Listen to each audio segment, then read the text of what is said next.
Hello and welcome to The Final Whistle. I'm Steve Forbes. And I'm Kenzie Vinali. I've just about got my breath back there, I know. Kens, from a pulsating second half in which Southampton came from 2-0 down to draw 2-2 and get their first point of the Premier League season against Leeds here at St Mary's. And joining us to recap everything, we have Dean Hammond and Adam Leach again. Dean, how sweaty is your seat, and not just because of the weather? Very sweaty, Steve. I must admit, I found a fan in here, so I survived. Well, what did you think of the game? That was a really a mix of emotions in that second half. It was, Steve. It was completely that. Started the second half really slow, obviously with Leeds getting the first goal, and then scoring again on the hour, making it 2-0.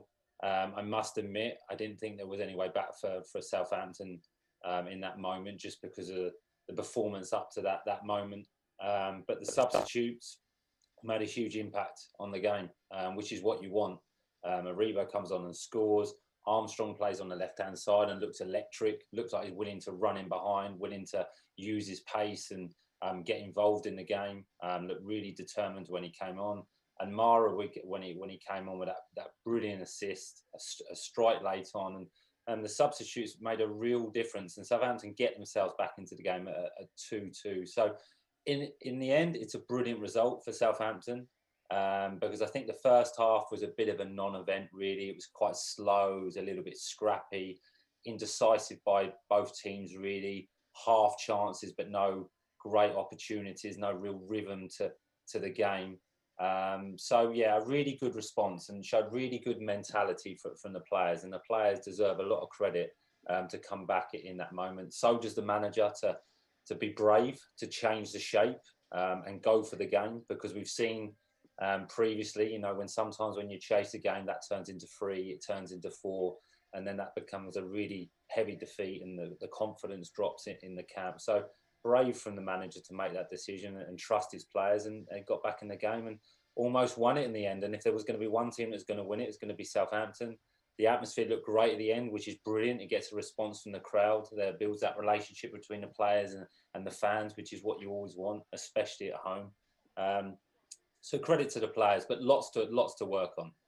Again, sloppy start to the second half, conceding so early, and then individual areas, which I'm sure we'll talk about, but they're just small areas that can really, they don't have to happen, and it's quite easy to stop that and prevent that from happening. So lots to work on, but a good point, and the season's underway. Yeah, Adam, Dean talks there about Ralph making the change in shape, and it really did have an impact, and finishing the match with almost every striker he has at his disposal on the pitch. Yeah, it was one of those games. It wasn't so much a game of two halves; it was a game of two formations. I did say before the match on our show, I was genuinely surprised that Ralph had decided this summer to kind of rip up the 4-2-2-2, which is this much vaunted Saints playbook that they're putting through the age groups at Staplewood. To have this change, I didn't, if I'm honest, I didn't understand it. I didn't feel like the squad that was in place really is best balanced to play that. Ralph's obviously gone with it throughout pre-season. It's not gone very well. Started the season again, it's not gone very well. I'm not sure whether I entirely agree with Dean that it was a brave decision, because I think it was the only decision Ralph had. The pressure that he's under, the way the fans are beginning to turn on him, I think he feels like he's in last chance saloon to a degree. Whether he is or not, I'm not close enough to be able to tell you that. But I think he had to do something, and he had to do something dramatic. And going to the formation that you basically have drilled your entire philosophy in at St Mary's over several years, and bringing on more attacking players to chase the game, I think it was his only option. Whether he's kind of got himself out of jail a bit, it's hard to judge, but ultimately you come away from games, and I think before the game, a draw, not a brilliant result. When you're 2-0 down with 20 minutes to go, a draw is a good result. So there's now the challenge is to take that forward and to capitalize on that feeling and that slight feeling of forward momentum that Saints have got, when they go to Leicester next week. Leicester are also on the back foot a bit. It's a good game for Saints now, I think. That's actually quite a good fixture for them to go away from home to a team that are going to be under pressure to win in front of their own fans. But Ralph this week has got to really, I think, have a long, hard think about what he wants to do with this team, because I think going out with the back three again, I just don't think it's an option anymore. I think he's got to go back to that formation. He's got to go back to what's worked before when they've played well and they've done well. And because I think we saw there at the end, all right, they're chasing a game. I appreciate a slightly different circumstance, but even so, we've seen that they've got the players for that formation. They've got the players to be more effective in that formation. And so I think he's got to go with it and find the right personnel in his squad to fit that way of playing. Yes, indeed. Well, let's dissect the match in a bit more detail now. Dean, an early red card appeal for denial of a goal-scoring opportunity. Llorente on Armstrong. VAR did take a look at that, but they said no. Was that the correct decision for you? Yeah, I think so, Kenzie. I think seeing it in real speed, I wanted to see it again. I wanted to see if he'd actually made contact with the ball first. And I think he did. The Leeds defender timed it. I mean, the commenters say he timed it perfectly. I don't think that's right. I think he got reasonably lucky, but he did make first contact on the ball. Could you question that there's a follow through with his other foot? Is it a little bit high on the ball? He obviously makes contact with Stuart Armstrong. But I think it's the right decision. You don't really want to see any players get sent off. You want to see 11v11. So it's a really good run from Stuart Armstrong. I think that's what Southampton were trying to do. Whether Elanusi came short to get involved in the early play in midfield, and then Stuart Armstrong with the deep run in behind, a lovely through ball, almost got on the end of it. And it'd been a very, very good move from Southampton. Good passing, 1-2 touch, good movement off the ball. Which is probably one of the only occasions in the first half. So I think you look at it, the referee made the right decision, VAR made the right decision, and I think that's good for VAR because it didn't take too long, and it didn't really need too long, to be honest. So good decision all round to keep 11v11 on the pitch. Well, we'll skip through a rather uneventful first half into the second, where just 30 seconds in, Rodrigo put Leeds in front. Do you want to talk us through this one, Adam? Oh, rather not. Yeah, it was one to forget, wasn't it? It was just a catalogue of errors, really. It was like Saints were still hadn't started the game. I mean, they had several chances to have got that ball away, got it clear. They stood off Harrison way too much. They were very, very, for a 5, they were incredibly narrow. Kyle Walker-Peters was narrow in the box as well. There was way too much space and time for him to pick the ball. And then Rodrigo, I mean, you could have thrown a tea towel over the 3 Saints centre halves in the middle of the penalty area in the 6-yard box, and yet Rodrigo still just walks in front of them basically, and then a near post finish. And then you're asking, could the goalkeeper have been a bit better positioned as well? So I think just a catalogue of errors really. And yeah, just you've got to start with some intensity. I think Saints were almost caught cold because there was so little intensity. I think in the first half, it was almost a game where we'd wondered whether, because of the heat, the teams may kind of step off a little bit, and Saints certainly did that in the first half.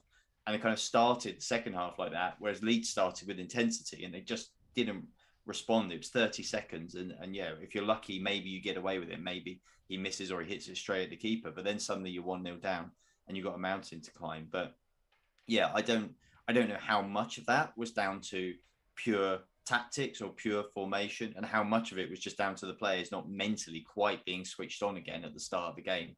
But either way, they've got to make sure they don't do that again, because they can't keep on expecting to concede goals, be 2-0 down and come back at the end of a game, because it won't happen that often.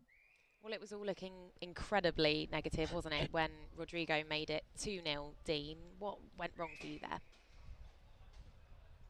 Well, Southampton had a few warnings from set pieces really in the first half and early on in the second half, where Leeds were really trying to, they'd identified the near post runs from the Leeds players, trying to get the first contact. And that's what happened again. I'm not sure. I need to look at it in more detail, but I think Southampton are setting up with zonal, a little bit, a mixture of marking and zonal, where the players are trying to block on the edge of the box, and then you have 3 players within the 6-yard area that are trying to attack the ball and go and win the ball, or any runners that come onto them to get blocks on. I'm not sure that always works. I didn't like it as a player. As a player, I like to know individually, right, this is my man. I'm going to concentrate on this man. I'll take responsibility of this man, and I'll try and attack the ball and try and beat them to the ball. I personally always think that works best. But it was just a Leeds player got across the near post, made the first contact, and then Rodrigo's at the back, free header. Is it going in any way? Potentially. But he's, it's an opportunity where he takes it, he makes sure that it goes in. And unfortunately, because Leeds have got 2 out on the ball, Cole Walker-Peters has gone out, and he's just kept him onside because he hasn't moved up with the ball as it's travelled into the box. So, like Adam said, it's those individual errors that can definitely be cut out. From the first goal, a lot of that is down to communication. Lavia should go out to the ball because Cole Walker-Peters hasn't gone. Go and get closer to the ball to stop the delivery going into the box. A bit like the Tottenham goals last week, can be prevented. I'm sure they've talked about that in the week. A bit more intensity. I know the heat plays a part in that, but it's so early on in the second half. And then it's a communication between Bednarek and Bella-Kotchap, where it just comes in between them. And that's just Bella-Kotchap's got to cut the cross off so the ball doesn't come into the near post. The ball's got to come backwards, not across. And Bednarek's just got to identify it, either get a contact on Rodrigo's coming in or communicate to his defender in front of him. So it's small details that play a major part, but that was the reason of the 2 goals. And I'm worried that it's becoming a bit of a small habit where Southampton starts slow in the second half. You look back at last week, Tottenham had a goal disallowed at the beginning of the second half. You need to get out of that. What they're doing maybe at half time, or can they have a small warm-up, some sprints as they come out on the pitch just to get them going, get that intensity going? I don't know, but you don't want habits like that creeping into the team.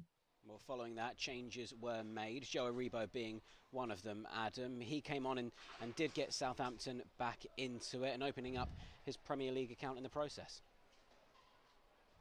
Yeah, he was effective. I think, as Dean said earlier, the substitutions were to a man effective, and they made a massive difference. And they offered something very different. And I think that's what upset Leeds. The game was in quite a predictable rhythm for them, quite a predictable pattern. They were quite comfortable with the way Southampton were playing and what they needed to do to nullify Southampton. And then some more unpredictable players came on in slightly more unpredictable positions for them. And it caused them a lot of problems. And Aribo was one of those. And we've already obviously had the taster of kind of the skills, the direct running he's got, and the ability to finish as well. And yeah, it was a good finish, because at one point it looked like, frankly, he maybe had taken just a little bit too long to get a shot off. But yeah, it was a good goal. I think the thing that's interesting with Aribo, and I wonder a little bit if this is what Ralph is wrestling with at the moment, is almost where do you play him?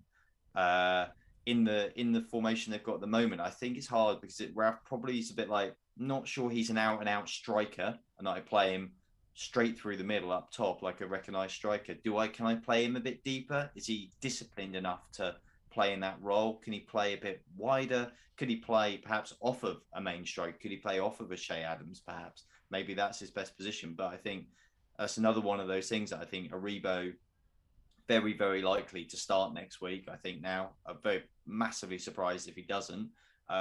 So it'll be really interesting to see now where Ralph decides to slot him into the team and where he sees his places going forward. Let's come on to that equaliser from Kyle Walker-Peters then, shall we? We'll talk about the goal, but we've got to give some love to the pass from Amara as well, and that's getting a lot of love, understandably so, on social media. Plenty of comments coming in about that one. Tom said, Amara is a baller. Dan, that ball from Amara, and a love heart emoji. Just been watching it over and over. Sekou is special, what an impact. Teresa says, what a comeback. And Vishnu says, Amara needs to start against Leicester. So Dean, take us through how you're feeling when we got that equaliser, take us through the goal, and as we said, that pass from Amara as well. Well, it was a fantastic goal, and there's lots to it. And when we go a little bit more direct, it's a really good hold-up play from Shea Adams. who had the ability to be able to do that. You know, these are small things that maybe go unnoticed with Shea. He's able to hold the ball up because he's got more full players around him.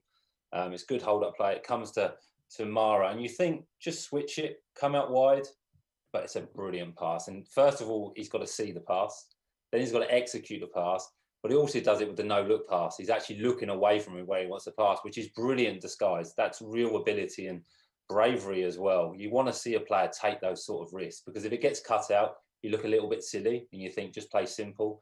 Good run from Cole Walker-Peters, got in behind because he was playing that little bit further forward because we were chasing the game, but there was more intensity to his play. And then just composure, because you get into that position at 2-1 down with Cole Walker-Peters and you think, I may just strike this. I may just take it early.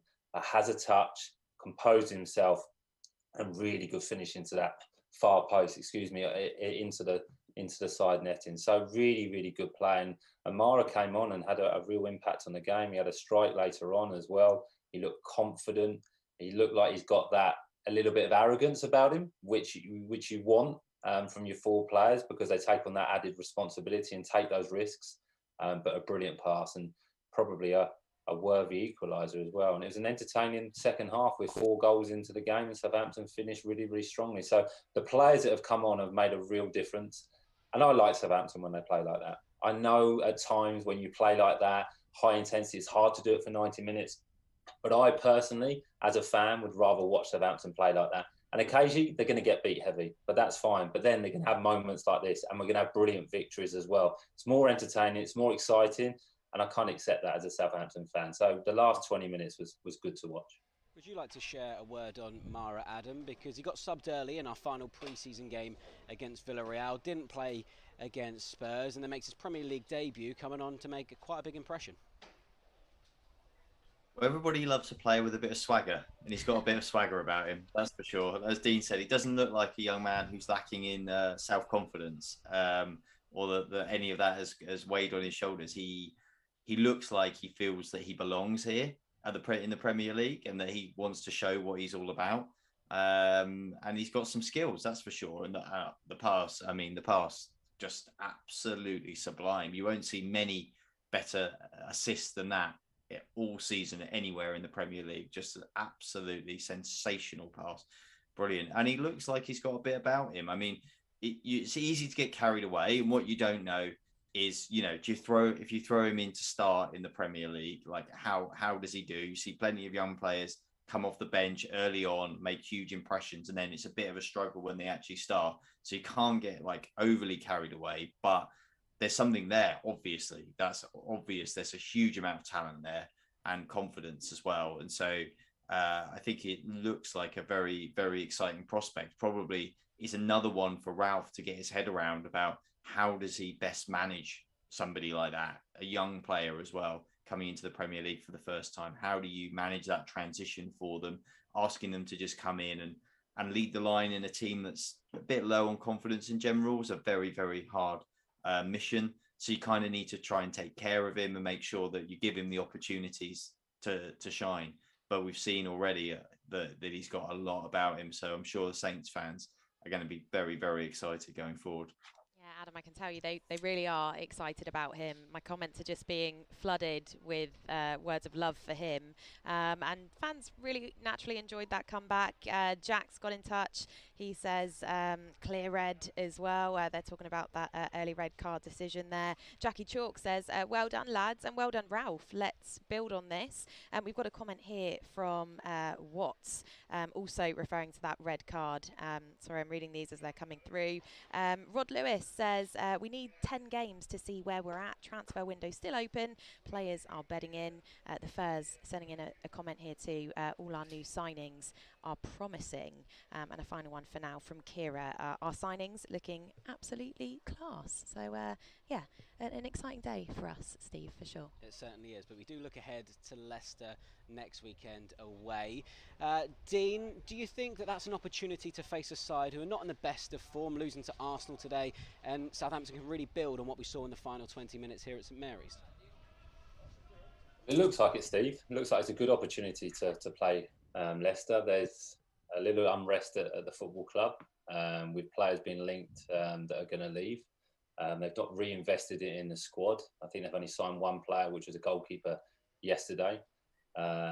So yeah, it's a little bit indifferent at Leicester at the moment. They drew 2-2 against Brentford on the opening day of the season, after being 2 up, I believe, or 2-1 up. They've lost heavily today. They've conceded 6 goals already. That was their problem and issue last year of defensive problems.